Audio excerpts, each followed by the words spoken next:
জাতীয়তাবাদী ছাত্রদল আগামী ১০০ বছর বাংলাদেশের রাজনীতি করলেও ছাত্র শিবিরকে ঠিকঠাক বুঝে উঠতে পারবে না।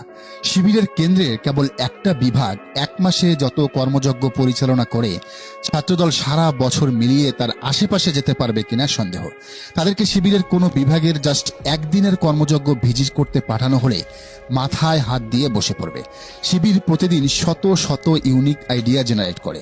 এগুলো বুঝে উঠতে ছাত্রদলকে আরেকবার জন্ম নিতে হবে, পুনর্জন্ম নিতে হবে। কেবল শিবিরের কেন্দ্রীয় সাহিত্য বিভাগ থেকে প্রতি মাসে নিয়মিত ৪ থেকে ৫টি পত্রিকা বের হয়।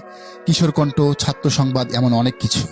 দেশ বিদেশের পথিতদশা লেখক, বিশ্লেষক, ইন্টেলেকচুয়ালরা লেখেন এসব পত্রিকায়। শিবির পত্রিকাগুলোর প্রত্যেকটি শব্দ, প্রত্যেকটি বাক্য চুলচেরা বিশ্লেষণ করে। ছাত্রদল এগুলো কল্পনাও করতে পারবে না। শিবিরের কেন্দ্রীয় বিভাগগুলোর দায়িত্বপ্রাপ্ত নেতারা এক একজন মন্ত্রীর ব্যস্ততা নিয়ে কাজ করেন। বাংলাদেশ সরকারের আইসিটি মন্ত্রণালয় কিংবা তথ্য মন্ত্রণালয়ে যদি শিবিরের কেন্দ্রীয় আইটি বিভাগ অথবা প্রচার বিভাগ ভিজিটে আসে, অনেকগুলো নতুন আইডিয়া নিয়ে যেতে পারবে, যা আগে তারা কখনোই চিন্তা করেনি। শিবিরের বিভিন্ন জেলা এবং মহানগর শাখার নেতারা সংসদ সদস্যদের ব্যস্ততা নিয়ে নিজ নিজ অঞ্চলে কাজ করেন। শুধু তাই নয়, ছাত্রদল নৈতিক শক্তিতে শিবিরের ধারের কাছেও পৌঁছতে পারবে না। শিবিরের লক্ষ লক্ষ তরুণ নিয়মিত নফল রোজা রাখে, তাহাজ্জুদের সময় কান্নাকাটি করে। এই দৃশ্য ছাত্রদলের